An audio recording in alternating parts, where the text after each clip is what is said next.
যা এতদিন ভিডিওর মধ্যে দেখতাম তা আজ এই ইয়াংথাং ভ্যালির দৃশ্য বাস্তবে চাক্ষুষ করছি। ভাই স্বপ্ন না সত্যি তা বলতে পারছি না, কারণ মাঝে মাঝে মনে হচ্ছে যেন স্বপ্ন দেখছি। যাইতেছিলাম নদীটা পার হয়ে ওইদিকে যে বরফগুলো আছে, ওইদিকে বরফটা ওইদিকে ওই দিকটায়, কিন্তু এত হাই অল্টিটিউডে 16,000 ফুট উপরে আমার ছোট ছেলে বারবার ভমিটিং করছে। ও নদীর কিনারে যাওয়ার পর আর যাইতে পারলো না, তাই আর রিস্ক নিলাম না। কিন্তু আমার যে ওয়াইফ আর যে দুটো বড় ছেলে তারা অলরেডি ওইদিকে চলে গেছে, তাই আমি রিস্ক নিলাম না। আর আমি এখানে এই ছোট ছেলের সঙ্গে এখানে এই গাড়ির মধ্যে এখন আমি দাঁড়িয়ে রয়েছে। আমার ছোট ছেলে এখানে রেস্ট নিচ্ছে। এই যে চেমড়ি গাই, ইয়াকের শাড়ি, ওরে ভাই ভাই ভাই ভাই সর্বনাশ। Good morning from Lachung. তা আমরা আছি লাচুংয়ের হোটেলে, আর আমরা এখান থেকে এখন বেরিয়ে পড়বো 0 পয়েন্ট আর ইয়ামথাং ভ্যালির উদ্দেশ্যে। পরিবারের সব সদস্যরাই রেডি হয়ে গেছে। চলো চলো চলো চলো চলো। তো আমাদের গাড়িটা সামনে রাস্তার সামনে দাঁড়ানো রয়েছে, আমরা এখন তো তারই উদ্দেশ্যে বেরিয়ে পড়ছি। রুমটাকে আপাতত বাই বাই। দাদা আসছি। তো এই যে আমাদের গাড়ি এখানে দাঁড়ানো রয়েছে। জয় বাবা লোকনাথ। হে বাবা লোকনাথ আমাদের জার্নিটা যেন ভালো হয়, আমরা যেন ঠিক মতো ঘুরে আসতে পারি। আসছি দাদা, আবার ঠিক মতো যেতে পারি এই কামনায় আপনার কাছে। তো শুরু হয়ে গেল আমাদের এই লাচুং টু 0 পয়েন্টের জার্নি। অলরেডি অনেকটা দেরি হয়ে গেছে, কারণ এখন বাজে সকাল 6:30। আমাদের বের হতে হতো 5:30টার মধ্যে, কারণ উপরে যত লেটে যাব ততই গাড়ি জ্যাম লেগে যাবে রাস্তার মধ্যে। তো কোনো ব্যাপার না, এর আগে আমরা গুরুদংমার গিয়েছিলাম, তো তখনও 6টার পরেই বের হয়েছিলাম, 6:30টার দিকে। আজকেও 6:30টার সময় বের হলাম। তো কালকে এসেছিলাম আমরা এই রাস্তাটা দিয়ে, আর গিয়েছিলাম এই ডান দিকের রাস্তাটায়, কারণ হোটেলটা ছিল ওদিকটায় আমাদের। তো এখন আমরা সেই মেইন রোডে উঠলাম। ঠান্ডা কেমন লাগতেছে পরে ধর্মেন্দার? হ্যাঁ, তো মোটামুটি যথেষ্ট ঠান্ডা আছে। আজকে আছে কত তারিখ? 5 জুন না? আরে হ্যাঁ, তো আজকে আছে 5 জুন। তো 5 জুনের মধ্যে এখানে এই লাচুংয়ের মধ্যে যথেষ্ট ঠান্ডা আছে, কারণ টুপি পরেছি, জ্যাকেট পরেছি, তবু একটু একটু ঠান্ডা অনুভূত হচ্ছে। মনে যাচ্ছে কি দেখবি তুই?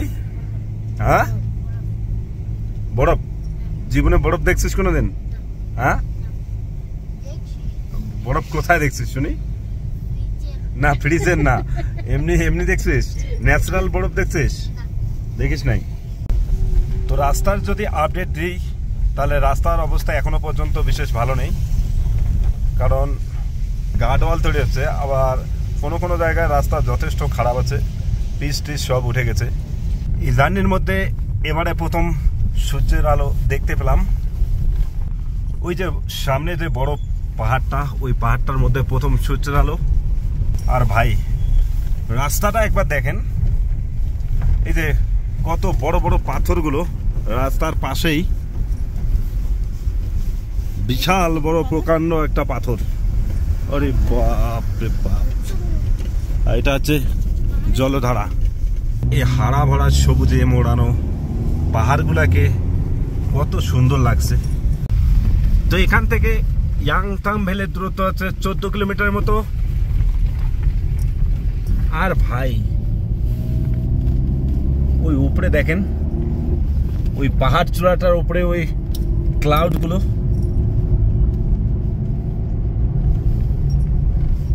মানে ভাষায় বর্ণনার অতীত, এত সুন্দর।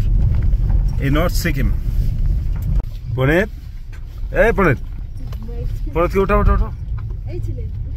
পনেত, কি তুই ঘুমার জন্য আসছিস না দেখবি? হ্যাঁ, তুই দেখছিস? তুই তো ঘুমাই আছে, আমি তো ভিডিও দেখতেছি। তুই দেখার জন্য আসছিস না? দেখ না কত সুন্দর। এই জার্নির মধ্যে প্রথম ওয়াটার ক্রসিং।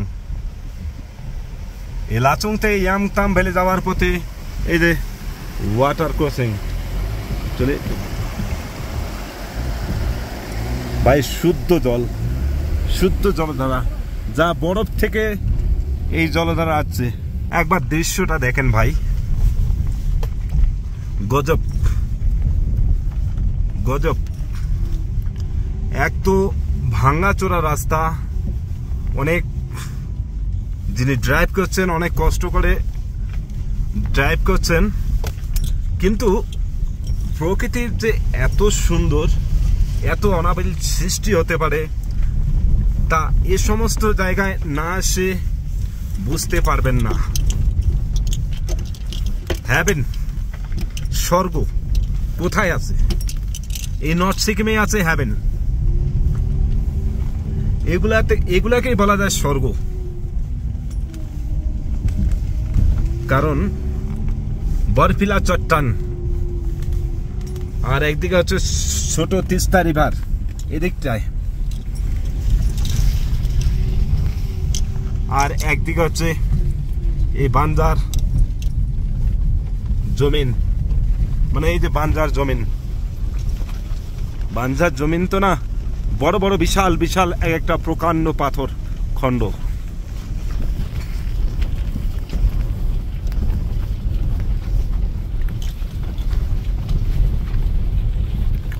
রাস্তা কাকে বলে? অফরোড। অফরোড হবে নাই ভাই কেন? কারণ যখনই এখানে বৃষ্টি হয় তখনই রাস্তার উপর দিয়ে জল উপসে ওই ছোট তিস্তার মধ্যে পড়ে যায়। তাই যতবারে এই রাস্তা বানানো হয় আমার মনে হচ্ছে ততবারে এই রাস্তা ভেঙে যায় বর্ষাকালে। ভাই এই ফরেস্টটাকে দেখছেন কি সুন্দর লাগছে, গাছগুলো। ये गाछ का नाम क्या है? ठेंगड़े। तो ये गाछগুলোর নাম হচ্ছে ঠ্যাংড়ে স্থানীয় ভাষায়, यहाँ का लोकल लैंग्वेज में।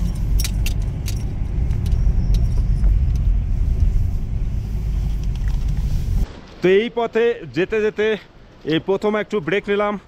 ইয়াংথাং ভ্যালি এরপরে 1 কিলোমিটার পরে হবে। আর ইয়াংথাং ভ্যালির আগে আমরা এখানে একটু দাঁড়িয়েছি, এখানে একটু ফটোশ্যুট করব, তারপর আবার বেরিয়ে পড়ব ইয়াংথাং ভ্যালি আর 0 পয়েন্টের উদ্দেশ্যে।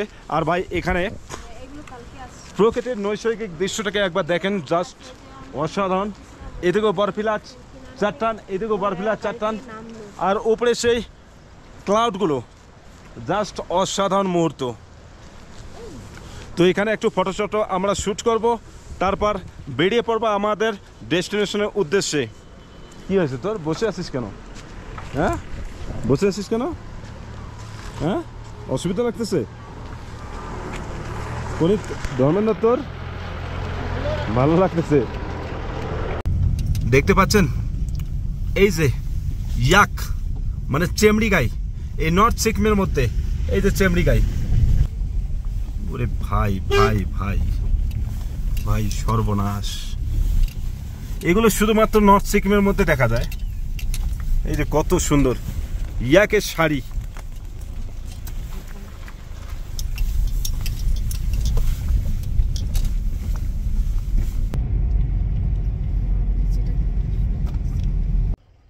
ভাই মনে হচ্ছে যেন স্বর্গের রাস্তায় বা স্বর্গের দুয়ারে এসে পৌঁছে গেছি, কারণ এই ইয়াংথাং ভ্যালির প্রকৃতির এত সুন্দর নৈসর্গিক দৃশ্য যা বাস্তবে চাক্ষুষ করছি, যা এতদিন শুধু ভিডিওর মধ্যে দেখতাম তা আজ বাস্তবে চাক্ষুষ করছি, যা নিজ চোখে না দেখলে এই ভিডিওর মধ্যে কত সুন্দর তা আপনারা বুঝতে পারবেন না।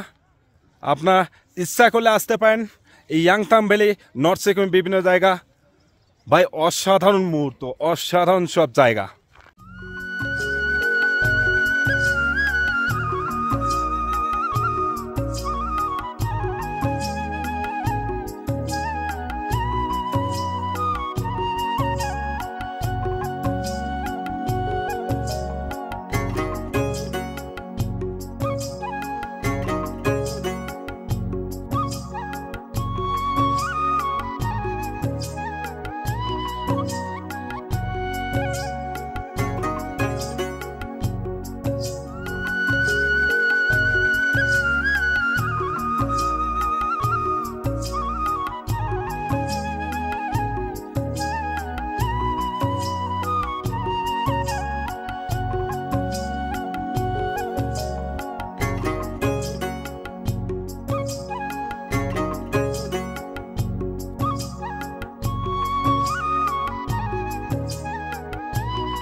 তো এখান থেকে ইয়াংথাং ভ্যালি থেকে 0 পয়েন্টের দূরত্ব হচ্ছে মোটামুটি 22 থেকে 23 কিলোমিটার।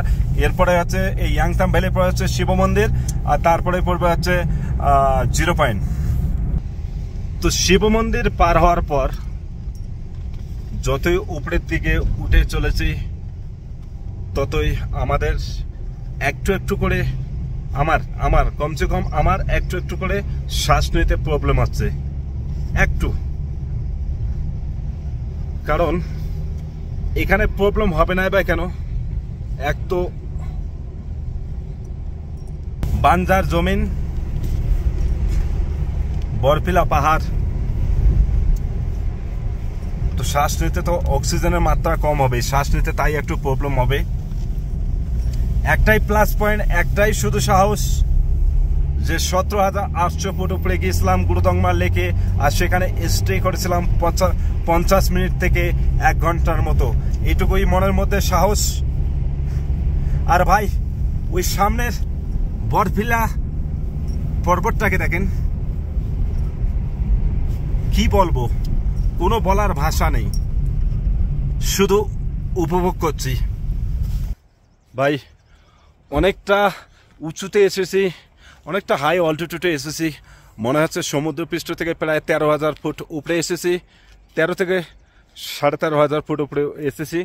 আর আমার এদিকে ছোট ছেলে বমিটিং করছে, আর আমারও অক্সিজেন মানে শ্বাস নিতে একটু প্রবলেম হচ্ছে। ওকে জল টল দাও, হ্যাঁ ওকে জল টল দাও। তো শ্বাস নিতে এই জায়গায় যথেষ্ট প্রবলেম হচ্ছে। আর ভাই এখানে শ্বাস নিতে প্রবলেম হবে না কেন, এই যে আমার উপরের দিকে এই যে চট্টানটা দেখেন, যথেষ্ট শ্বাস নিতে এখানে অসুবিধা হচ্ছে। বাবা ঠিক আছিস তো? একটু রেস্ট নে। হ্যাঁ चलो थोड़ा आगे जाके रेस्ट लेता हूँ, यहाँ पत्थर सत्थर गिर सकता है। हाँ हाँ हाँ। তো এই জায়গাটা হচ্ছে ল্যান্ডস্লাইড এরিয়া, বিশেষ দাঁড়ানো যাবে না, আগে যে দাঁড়াতে হবে। চলো, এখানে এতই উঠান এই রাস্তার মধ্যে, তো অটোমেটিক্যালি ইউটার্ন মোড়গুলাতে এক তো পাকা ড্রাইভার, ইউটার্ন মোড়গুলাতে শার্প টার্ন নিচ্ছে, গাড়ি আরো স্পিডে নিচ্ছে, তো মাথা অটোমেটিক্যালি ঘুরে যাচ্ছে। আর সামনে ওই পর্বত চূড়াটাকে দেখতে পাচ্ছেন, জাস্ট অসাধারণ লাগছে, যা ভাষায় বলে বোঝানো যায় না। এত সুন্দর, এত সুন্দর। এদিকে আছে বোল্ডার গুলো, এত সুন্দর। আর সামনের গাড়িটা থেকে কালো কালো ধোঁয়া বের হচ্ছে, কারণ এখানে যেমন আমাদের মানুষের অক্সিজেনের মাত্রা কমে গেছে, সেম একই রকম এই গাড়িরও অক্সিজেনের মাত্রা কমে গেছে, তাই গাড়িকে এক্সট্রা পাওয়ার দিয়ে এই সমস্ত জায়গায় পিক আপ দিয়ে উঠতে হচ্ছে, তাই গাড়ি থেকে কালো কালো ধোঁয়া বের হচ্ছে। তো এটাই হচ্ছে 0 পয়েন্ট। তো আমরা পৌঁছাই গেলাম 0 পয়েন্টের মধ্যে। আর এখন গাড়িটা পার্কিং করে আমরা একটু নেমে এদিক ওদিক ঘুরবো। এই যে এখানে পিছন দিকে বোটটার মধ্যে বহু বাইকারের বা বহু ইউটিউবারের তাদের লোগো এই 0 পয়েন্টের মধ্যে লাগিয়ে দেওয়া রয়েছে। আমার লোগো নেই, আমিও লোগো কোনোদিন বানাবো। তো এটাই হচ্ছে সেই 0 পয়েন্ট। হয়তো বোটটা আগে আছে 0 পয়েন্টের, তো সেই বোটটার মধ্যে গিয়ে আপনাদের এখানকার উচ্চতা কত, তারপর এখানকার মানে আর কি কি জিনিস আছে সেগুলো আপনাদের দেখানোর চেষ্টা করব। এই যে এদিকটা আছে বরফিলা চট্টান, আর এদিকে দেখেন বরফাবৃত পাহাড়, আর এদিকটাও সেম। আর ওই দিকটায় দূরে হচ্ছে সেই বরফের পাহাড়ের মধ্যে ক্লাউডগুলো। আমি একটু জুম করে এখান থেকে আপনাদের দেখানোর চেষ্টা করব। ওই যে সামনে সেই উঁচু উঁচু চট্টানটার উপরে ক্লাউডগুলো মানে ভেসে উড়ে উড়ে বেড়াচ্ছে। আর এখানে হাওয়া চলছে ভাই, সাই সাই শব্দে, না সাই সাই শব্দে হাওয়া চলছে। অসুবিধা হচ্ছে ধর্মেন্দার? কেউ চা খাবেন? হ্যাঁ, তো এই দাদা বলছে চা আরো কিটক্যাট খাবি? ইয়া মিঠাই খানে में बुरा नहीं है ना। সমুদ্রপৃষ্ঠ থেকে 16,000 ফুট উপরে নর্থ সিকিমের 0 পয়েন্টের মধ্যে। এই যে এখানে লেখা রয়েছে welcome to 0 point Lachung north Sikkim, you are here at 16,000 feet. Already যথেষ্ট হাওয়া বয়ে চলেছে। আমার ছোট ছেলে 2 বার ভমিটিং করেছে। আর এখানে একটু ফটোশুটের জন্য ওখানে ওদেরকে এনেছিলাম। ছোট ছেলে আর পারতেছে না, ওর মাথা ঘুরতেছে, আমারও যথেষ্ট মাথা ঘুরতেছে। এখানে যে আমি শ্বাস নিচ্ছি, আমার শ্বাস নিতেও প্রবলেম হচ্ছে। আর একটা কথা ভাই, এখানে মাথার যে সন্তুলন, সেটা মাথার সন্তুলনটা ঠিক মতো থাকছে না। মানে মনে হয় যেন দাঁড়িয়ে থাকছি, মনে হয় যেন এদিক ওদিক ঘেলে যাচ্ছে মাথাটা, এরকম মনে হচ্ছে। তবে গুরুদাংমারের যেরকম ওয়েদার ছিল তার থেকে এখানকার যে ওয়েদারটা আছে একটু বেটার আছে। তো সেবার জার্নির মধ্যে আমরা শুধু 4টা বাইকার ছিলাম, কিন্তু এবার এই জার্নির মধ্যে আমার ছোট ছোট বাচ্চারা আছে। তাই এখানে আমরা বেশিক্ষণ স্টে করব না। এখান থেকে আর কিছু এদিক ওদিক ঘোরাঘুরি করার পর আমরা বেরিয়ে পড়বো ইয়াংথাং ভ্যালির উদ্দেশ্যে। ভাই এই 0 পয়েন্টের মধ্যে যথেষ্ট হাওয়া চলছে, তাই এখানে ছোট্ট দোকানটা বসার যে জায়গা আছে, এই বসার জায়গাটা আমার বড় ছেলে বসে রয়েছে। তো ওই জায়গাটা আর বসতে পারলাম না, কারণ এত ভয়ঙ্কর হাওয়া। আর আমার ছোট ছেলে এখানে বসে রয়েছে, ওর জন্য পপকর্ন এখানে নিয়ে আসলাম। তো তাই এই গাড়িটার মধ্যে বসে বা গাড়িটার একটু এদিকটা দাঁড়িয়ে হাওয়া লাগতেছে না, একটু কম লাগতেছে। তো এত ভয়ঙ্কর হাওয়া যে এখানে বেশিক্ষণ দাঁড়িয়ে গেলেই ঠোঁট টোট সব ফেটে যাবে। তাই এখানে একটু দাঁড়িয়ে আমরা কিছু খাবো। তো আমরা ওই ছোট্ট দোকানটার মধ্যে চানা খাওয়া দাওয়ার পরে এখন যাচ্ছি এই বরফের কাছে, কারণ এখানে অনেকক্ষণ ধরে স্টে করলাম, এটা একটা রিস্ক। তবু রিস্ক নিয়ে একটু যাচ্ছি। আর আমার ছোট ছেলেকে আমি পিঠে নিয়ে যাব। আর এই ছোট্ট রিভারটা পেরিয়ে যেতে হবে, এটা সম্পূর্ণ বরফ গলা জল।